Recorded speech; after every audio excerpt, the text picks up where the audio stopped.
Depuis quelques temps, beaucoup de gens commencent à dire que Ronaldo est fini, qu'il n'est plus au niveau. Mais dans cette vidéo, je vais vous montrer pourquoi Ronaldo est toujours l'un des meilleurs joueurs au monde. Bonjour à tous, moi c'est Enzo de BeFootball et bienvenue dans cette nouvelle vidéo.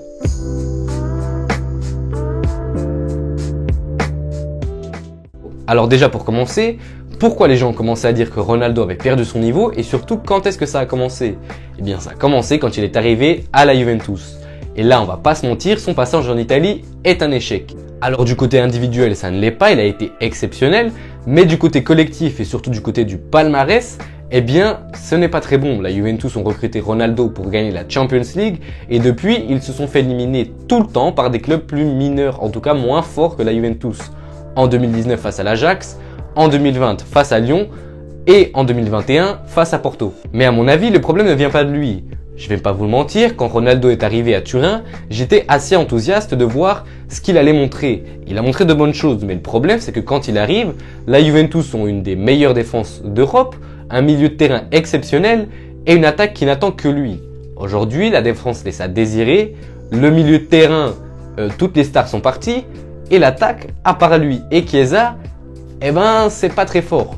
Et ça c'est dû à quoi? Eh bien c'est tout simplement parce que la Juve ont tenté beaucoup de paris risqués et qui ont échoué, comme par exemple Morata ou encore Arthur. Après il faut aussi admettre que Ronaldo a barré la route à certains joueurs. Par exemple Dybala, c'est un joueur qui avant l'arrivée de Ronaldo brillait et depuis son arrivée, eh bien il n'est plus au niveau. Et ça c'est dû à quoi? Eh bien c'est tout simplement parce que Dybala, c'est un joueur qui a besoin de toucher beaucoup de ballons, qui a besoin d'être au centre du jeu et que tous les ballons passent par lui. Et depuis l'arrivée de Ronaldo, eh bien ce n'est plus le cas, tout simplement parce que dès que les joueurs ont le ballon, c'était un peu comme quand Messi était au Barça, il cherchait directement Ronaldo. Et tout simplement parce que le centre du jeu était devenu Ronaldo et plus Dybala. Et justement, beaucoup de gens pensent que la Juventus est arrivée 4e cette saison à cause de Ronaldo. Bon, peut-être que j'exagère, mais en tout cas, beaucoup pensent que c'est de sa faute. Mais à mon avis, et sans exagération, je pense franchement que la Juve ne se serait même pas qualifiée en Champions League et je ne sais même pas s'ils auraient réussi à se qualifier en Europa League si Ronaldo n'avait pas été là.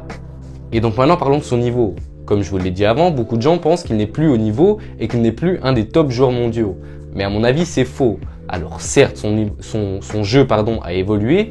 On l'a connu à Manchester au début, un joueur dribbleur qui pouvait perforer des défenses, mais qui au niveau de la finition n'était pas incroyable.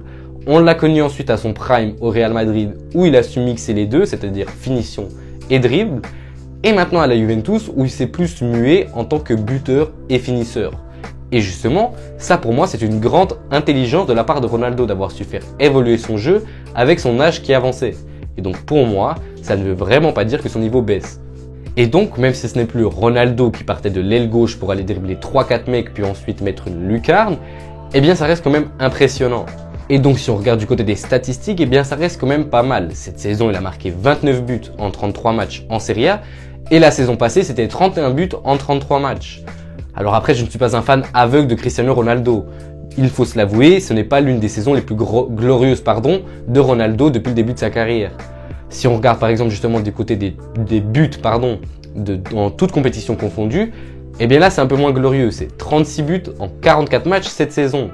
Mais après, il ne faut pas oublier non plus qu'une saison catastrophique, peut-être pas catastrophique, mais une saison moins bonne pour Ronaldo, eh bien c'est une saison extraordinaire pour n'importe quel autre joueur lambda, et même pour n'importe quel autre bon joueur.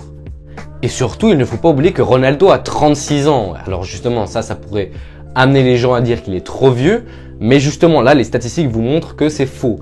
Et surtout quand on voit que la plupart des joueurs, en tout cas la plupart des top joueurs commencent à devenir moins bons à l'âge de 33 ans, eh bien quand on voit que Ronaldo à ce niveau-là à 36 ans, c'est impressionnant et à mon avis, il pourra jouer au top niveau jusqu'à minimum 40 ans.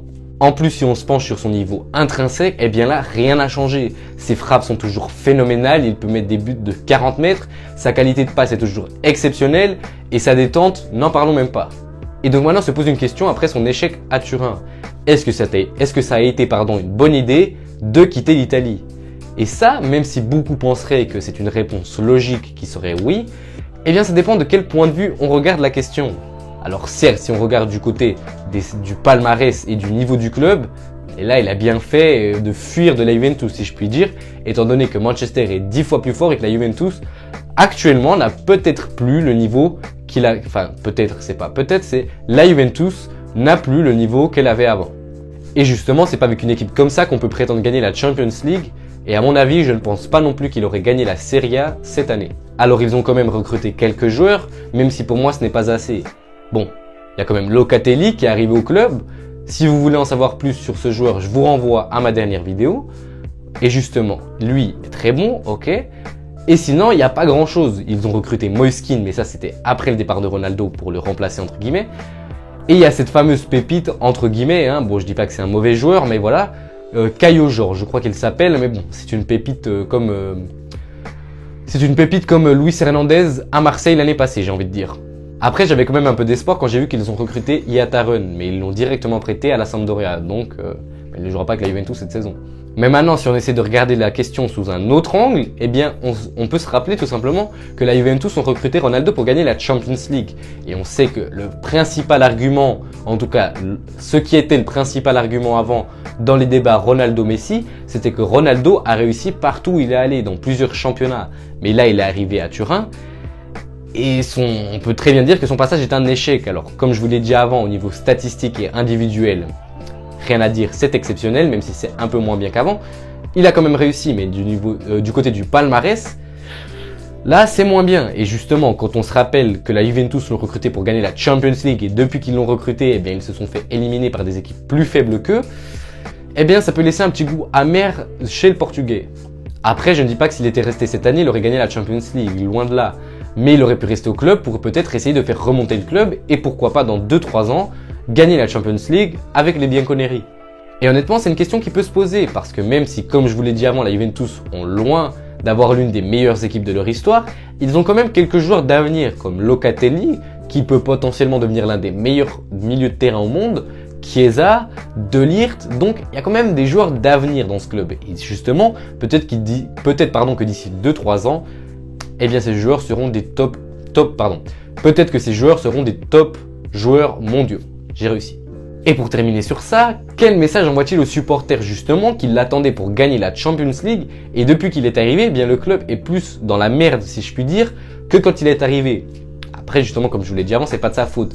Mais en tant que supporter de la Juventus, eh bien j'aurais été un peu dégoûté. Et donc maintenant qu'il a quitté l'Italie et rejoint Manchester United, qu'est-ce que ça annonce pour la suite ? Mais déjà, si je devais faire une petite parenthèse, j'ai envie de dire que ça m'embête un peu qu'il rejoigne son ancien club. Pas parce que je n'aime pas Manchester United, au contraire, j'adore ce club et ça me fait quand même plaisir qu'il le rejoigne. Mais en général, les comebacks, ça ne marche pas très bien. Comme par exemple Morata à la Juventus ou encore Mario Götze à Dortmund. D'ailleurs, dédicace à mon pote Mathieu, il se reconnaîtra, il est fan de Mario Götze. Après, il y a quand même des joueurs qui contredisent la règle, comme Zlatan Ibrahimovic à Milan. Là, eh bien, il est exceptionnel tout simplement. Après, en dehors de ça, je pense qu'il va quand même réussir son passage du côté de United, tout simplement parce que ce n'est pas Mario Götze. N'est-ce pas Mathieu ? Et justement, Manchester United a besoin d'un buteur capable de marquer 30 à 40 buts par saison. Et Ronaldo, il remplit largement l'affaire. En plus de ça, à mon avis, si les joueurs s'intègrent bien, comme Varane et Sancho, bon, Varane s'intègre bien pour le moment, Sancho c'est un peu plus mitigé, mais ça on verra par la suite. Et justement, si les joueurs s'intègrent bien, ça peut donner une Dream Team. Et surtout, Manchester peut prétendre à gagner tous les trophées la saison prochaine. La Champions League, la Premier League, le Community Shield, bon ça c'est plus tard, la FA Cup, etc., etc. Et donc moi je suis vraiment impatient de cette prochaine saison.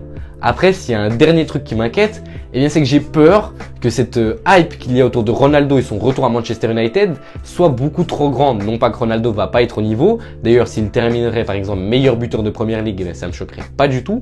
Mais que par exemple si Manchester United ne gagne pas de trophée majeur comme la Champions League ou la Première Ligue, eh bien les fans seraient super déçus et commenceraient à dire que c'est un flop entre guillemets. Bref, c'est terminé pour moi dans cette vidéo. Dites-moi en commentaire qu'est-ce que vous pensez de ce transfert de Ronaldo à Manchester United. Moi je vous dis à la prochaine pour une nouvelle vidéo. Allez, ciao!